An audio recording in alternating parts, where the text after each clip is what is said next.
Welcome back to No Chill with Gilbert Arenas. I'm Josiah Johnson. The NBA Conference Finals are set after two of the most wackest, boringest Game 7s I think I've ever seen. Two hot packs of ass, mid, whatever you want to call it. Straight boo-boo. So, Gil, first and foremost, before we get into everything else, got to ask you, which team should be more ashamed of themselves, the Bucks or the Suns? The Bucks. Woo. Okay. The Bucks, because they're the defending champs.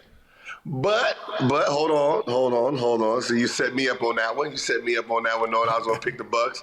They didn't have Middleton. So I got to give them credit because they didn't have one of their second best players. So getting out of that round was going to be difficult for them. So I would say that Suns was the more disappointing because they had a full roster and they were down by 40 at one point. I mean, I think the Suns are the second team in NBA history to win 64 games and not make the conference finals, joining the 06-07 Mavs, who famously got smacked up by that Warriors We Believe squad. Mm-hmm. But, yeah, I mean, when you look at this thing, Bucks and Suns, obviously the game, the early game with the Bucks-Celtics, after going up 3-2, Bucks tricked off 2 in a row. I mean, I just got to give what do you think about just Ime Udoka, what he was able to do with that squad, and also, obviously, Grant Williams stepping up big time, 27 points, career high, franchise record tying 7 made threes in the game. Just what are your thoughts on that Celtic squad, getting over that juggernaut Bucks team? That's what makes playoffs basketball more exciting. That's what makes stars, superstars, because they got to beat you 4 times. It's not one game, not 2 games, it's 4. So, you take your hits and you adjust, and then, the stars prevail. So what, Tatum has done, going down, just put him in a whole nother level of, just of superstardom. What Luka has done being down 0-2 and carrying that team on his back. I think he outscored Suns in the first half by himself. So, you just to see what the next generation of superstars is doing and how they become superstars is right here in the playoffs. Has nothing to do with regular season. So before we look ahead to the Final Four, it's our first time back since last week, so got to get you on some of the other things we've been talking about and got to wrap up a couple teams that we've been discussing all season long. So let's start with the Philadelphia 76ers first. How upset should Sixers fans be at Harden's playoff performance? Wrap it up. Put it in the box. Put him in the box. You was right. Put him in the box because I look at the grand scheme of things. I understand player personnel because I've been there. I've been in locker rooms. I've heard chatter when players is trying to really get the out of the season. So when you're talking about a guy who came into Philly, he came into Philly. They played well. They was hot. He wasn't out of shape then. When he first got to Philly, he wasn't out of shape then. All of a sudden, he's out of shape. You're dealing with a guy who can't go 100%. If he decides to go 100%, he was going to probably injure his hamstring again. Just knowing that tells me when it comes down to it, he's not going to push it to that next level that he needs to go to that we're used to seeing because he physically can't right now. So I didn't think that his energy was going to be up to par to get out of the second round. And then with Embiid, if you look at playoff minutes when it comes to the superstars, those players are not coming out of that game. Right? They're logging 38 to 45 minutes. Embiid plays 32, 33 minutes in the playoffs because he's not in prime shape. He's in just get enough done shape, but he's not in shape where I can't take you off the court shape. You know what I mean? You're talking about a 37-year-old LeBron James who played 37 minutes this year. Embiid hasn't broken 34 minutes. They let you know that he gets winded. You don't have time to get winded. You don't have time to come out of the game. You know what I mean? So just taking all those factors in, I just didn't see it. I don't just say it. I calculate everything that I can, that I can remember. I can see that, how playoff basketball starts. Look at, what teams they can beat, and I didn't see them beating anybody outside of the first round. I mean, do you give Embiid any credit though? Coming back from injury, obviously having the whole coming back with the black Zorro mask, going out there and playing and still being able to perform and produce. Like, do you give him any love for that, or is No, it no, just no. all- I mean, coming back to finish out the series, yeah, you gotta give him his credit for that.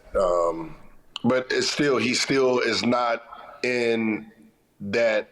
Like, you gotta remember, he's a superstar physically. He's not a superstar when it comes to conditionally. Like, when you're talking about, making it to the finals, those guys are dragging 42, 48 minutes, 47 minutes, unless you're just blowing the team out. Other than that, you're in that, you don't sub out. I'd rather you take 2 plays off before I have to sub you out for 16 minutes. Think about 16 minutes in a basketball game. Yeah, that's real. I mean, I think about KD last year in that Game 7 against the Bucks with the janky Achilles, coming off the Achilles injury, playing, I want to say the whole game, 53 minutes, not coming out. If not for his big ass foot, the next season might have ended differently. I mean, Harden may not have even, been in Philadelphia this year, but the game is the game. So, for me, it's for him to take that next leap, he's going to have to just really, it's him. He can't keep, like I heard his comment and I'm like, you did it again. You broke the locker room code type again. You throw another player under the bus. As he ain't that type of player no more. How you gonna tell us what he is? Let him say he ain't that type of player no more. Let him speak out that. You know what I mean? Because you don't know what he's physically going under, but don't you throw him under the bus for the reason y'all lost because he only had 2 shots in the fourth quarter. So, I'm pretty sure that's not sitting well with James probably. So, Gil, you love poker. Let's put your Sixers GM cap on. When it comes to James Harden, are you holding or are you folding? He's a free agent this year? He will opt in. He's looking for that max deal. He's got a player option, but he's looking for that max contract. If you're the Sixers, do you give it to him? Well, you got to remember, it is Morey, bro. Morey has to make it work. So if you're James Harden, you opt out. You opt out of that deal. Ooh. Really? You opt out. You force Morey's hand. The reason you force Morey's hands is you lost Ben Simmons for James Harden. If James Harden opts out, you look like a horrible general manager. Because you lose Ben Simmons and you lose James Harden. So James Harden has the ball in his court. You opt out and ask for the mask. That's for the max. That's the play. You don't opt into your contract. You don't opt into the 47. You opt out and try to get another 200. Because they're forced to. That's why you are Gil. That's why you are Agent Zero, and you get things done, and you get the big bags. Baby, you gotta know how to finesse. Hey, wait, what am I saying? Put your hands up. This is a robbery, ladies and gentlemen. Everybody, put your hands up, and that's what James Harden got to do this summer. There's no opt in, opt out. They can't do. What they gonna do? They lost half their team for you. They got no choice. Hands up. Stick them up. That's how you got to get them. Stick them up. Obviously, Harden and Morey got a great relationship. Morey got him over there, got him out of Brooklyn. Do you think if you James, you gonna play Morey like that? Like you gonna do that, or is there any love for? I'm saying you just gonna make that move? I don't know. I'm a little bit more loyal, but I understand it. Hey man, this is business, right? You just watch what they did to Ben. You watch what they do around the league. Yeah, Morey's your guy, so Morey's gonna understand. You know what I mean? Morey cannot afford to lose you for nothing. So he is forced to pay you that bag. He has no choice. That's real talk. Has no choice. So let's shift gears a little bit. Also want to touch on this Grizzlies-Warriors series, the bad blood between the Grizzlies and Warriors. You had the Dylan Brooks GP2 flagrant. You had the Draymond Green flagrant in Game 1. You had the Jordan Poole, Ja Morant situation. Do you just chalk that up to playoff basketball, or was that something else going on out there? No, that's playoff basketball. I mean, if you looked at the Grizzlies a grinded out team, right? How they were playing against Minnesota. It could have went either way over there too. But now you're playing against a 3-time championship team that got grinders on it, that loves to play that style too. So now it's big brother versus little brother, when it comes to, beating you up. Just unfortunately, people got hurt in this series. That's all. Other than that, it was just nice hard fouls. In today's games, those are flagrant ones. But, players got hurt. They got injured, falling wrong. You can't do nothing about those. So obviously the Ja Jordan Poole situation was a hot button issue. Ja tweeted, broke the code, then quickly deleted the tweet. After you watching the play from your expert NBA legend opinion, did Poole break the code with Ja grabbing his knee like that, or was that just a part of the game? Just part of the game. I don't think he meant to hurt him. He's trying to go for the steal, a little lock here that a ref can't see, and then, just Ja missteps, and it just, it happened. You don't want series 1 like that, where, star players is getting hurt. You don't want to hurt star players. You want to see who the best team is, with everybody healthy. So it's unfortunate that Ja had to sit out that season. To sit out that series because he was playing out of this world. He was kind of unstoppable, in these playoffs. So when you look at this Grizzlies squad just quickly, where do they go from here now? Obviously, they showed us a lot this year, got the 2 seed. Can this squad be, the top team in the West next season? What do they need to get there? No. I'm just being an asshole. Look, when you have young players all playing well, that means all have to get paid.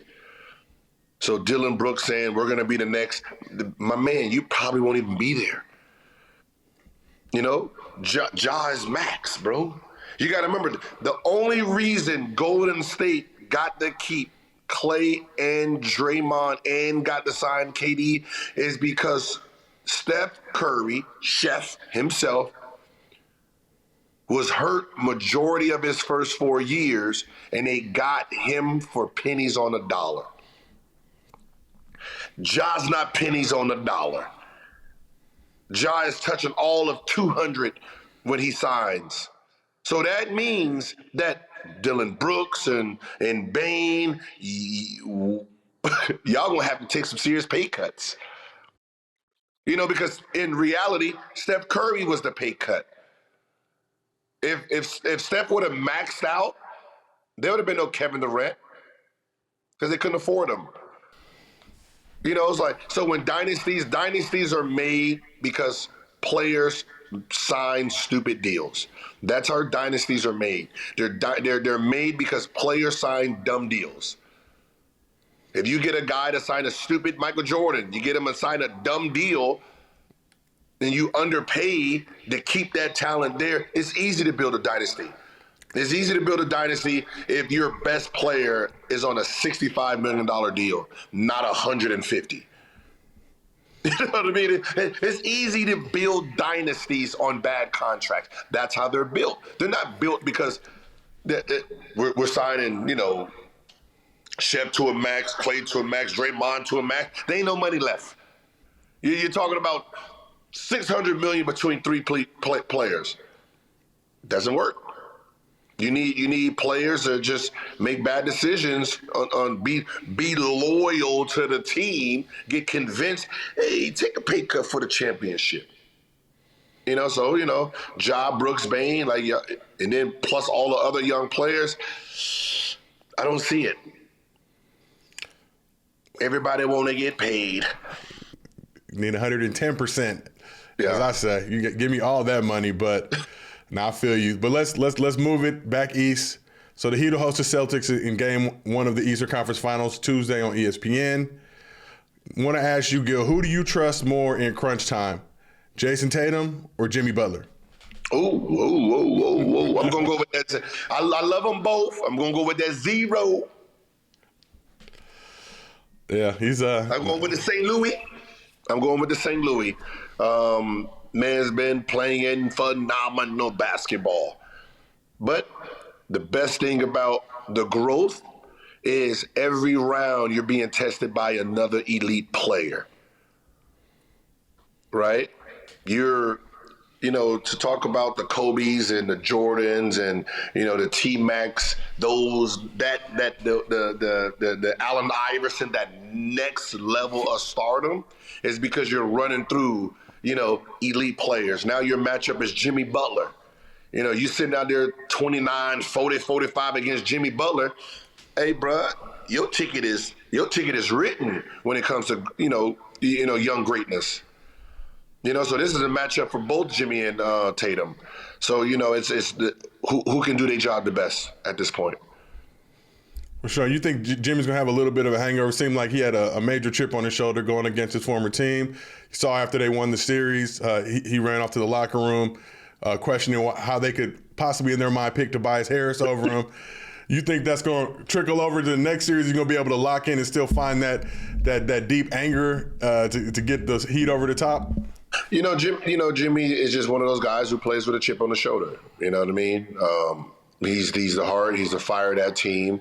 We don't know, how Kyle Lowry and his hamstring is going to hold up, to help them. But I see, Boston, taking this series, fairly easy. Even if it goes to a game 7, it's going to be one of those game 7s that should be a blowout. But, I'm looking at a 4-2 matchup. So obviously this is a rematch of the 2020 ECFs that the Heat won 4-2 in the bubble. But now we're back out the bubble. We got home court. Who's got the better home court? The Celtics in the Garden or the Heat in South Beach? When it comes to the nightlife, obviously, Miami. But, when it comes to the fan base, Miami fans is not Miami fans. You know what I mean? They're South Beachers. Like, we ain't gonna go to the game today. We gonna wait for them to come to the after party. So that Miami crowd ain't really. That's the New York. That's New York Knicks should be. The New York Knicks should switch to Miami. They'll be cheered and loved like no other. I got to go with the racists. You know what I mean? They make that building hard to play. I got to go with the racists, baby, for this one. They got the best crowd. Yeah, we cannot step foot in Beantown unless we need a pass from Paul Pierce. We need somebody to look out for us. Big baby, somebody to escort us through the city. No. We can go whiteface. Is that? I know blackface is frowned upon. Is whiteface still legal? Oh my dude, you're a wild human being, man. Oh my goodness. All right, well let's move it back west. Warriors host the Mavericks on Wednesday. Game 1 of the Western Conference Finals. That'll be on TNT. So I got to ask you now, and I want you to put some thought into this because this might send the internet into fury. But at this point, right now, going into this series, who would you rather have, Steph or Luka? The only reason that this is actually something you have to think about is you have to really think about, Steph and Luka's surrounding. Luka's like carrying this Mavs team. They're thriving off of what he does. Like, he has to actually put them on his shoulder and carry them in these games. Steph, Golden State can win if Steph doesn't have a great game because they have two other all-NBA players to, top, since the top 75 is over, the next one is going to be top 100. They're going to have two other top 100 players on that team. You know what I mean? They got two Hall of Famers on that team. So Steph lifting, he doesn't really have to lift. All he has to do is just be great when it's time to be great, which is not a knock against him. It's his situation. He grew up. He has two players that knows how to play the game that's just as smart as him, and they do what they do best. So when it comes to just the two individuals, and I got to trust the individual, Luka has more responsibility than Steph. Yeah, I feel like Warriors fans may come at you, but I got to agree with you. And No, what I'm saying is, if both players average 20 points, just give them both 20. Dallas has no chance. Yeah, for sure. You know what I mean? They have no chance. Golden State, he can have. You got Steph can go 20 and Clay and Poole chip in 20 and 30. You know what I mean? So Steph. You don't really. You need Steph to do what Steph does, which is the antics, the shot making, the silence the crowd, the shimmy shake, that like he brings a whole nother element that helps everybody else. You know what I mean? He doesn't need to bring the steak to the barbecue. He can bring the soda, the chips, the music, the fans. He brings everything. He can bring everything else, and he still be like, "Yo, Steph, you hooked us up." With Luka has to bring the whole barbecue. He got to bring all the snacks, all the beverages, napkins, all the snacks, utensils, condiments. Like he got to bring it all. And that's real. And I think, anybody watching this, it's not a knock to Steph at all, but you even look at this squad, Andrew Wiggins was an all-star starter, and there's times on the court where he's a fourth or fifth option. And it's not, and it's not like, you got Poole, you got Clay, you got guys that you're going through and running through, and it's like, you got a dude here who's a legit all-star this year who may not even see the rock, on certain numerous possessions. But so let's switch it to, we got to talk about Clay. Obviously, he came through with another Game 6 performance, just seeing everything he's gone through, missing the better part of 2 seasons, coming back now, balling out. Again, you're a gambling man. He's already had one, but I want to know, over under 1.5 Game 6 Clay performances. I think over. You think he's got another one in him? Yeah, because you got to remember, because of his name is Game 6 Clay, when Game 6 comes in, it's just how Jimmy Butler was to Philly. He ultra focused. Like you can see before, when Game 6, old man running out the way, slip on me, hit him with the Heisman. Watch that little man. He's so focused on these games and what he brings to Golden State that when it's a Game 6 on the line, the most important player, the most dangerous player on that court will be Klay Thompson.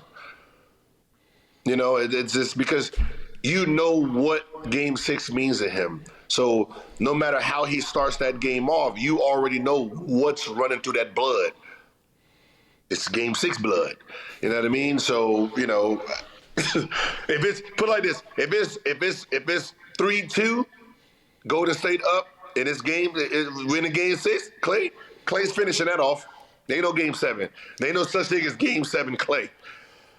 So need to know, who do you got winning the series? Will we get to that Game 6 in this series, or is it going to be a Game 6 in the finals? Who's winning this Mavs Warriors series? Warriors. How many games? Okay, listen, one of these games got to go to Game 7 just for ratings. One of these got to go for ratings. If this go to game, listen, I don't see this game going to Game 7 unless Luka is just playing like that type of basketball. Just Golden State just has too many. They just got too much firepower. I would take this series as a 6-2 and then make the Miami series as a 4-3. Okay. You know what I mean? So 4-2 Golden State, and then 4-3, because I don't think both games are going to end in 6. You just lose money like that. You know what I mean?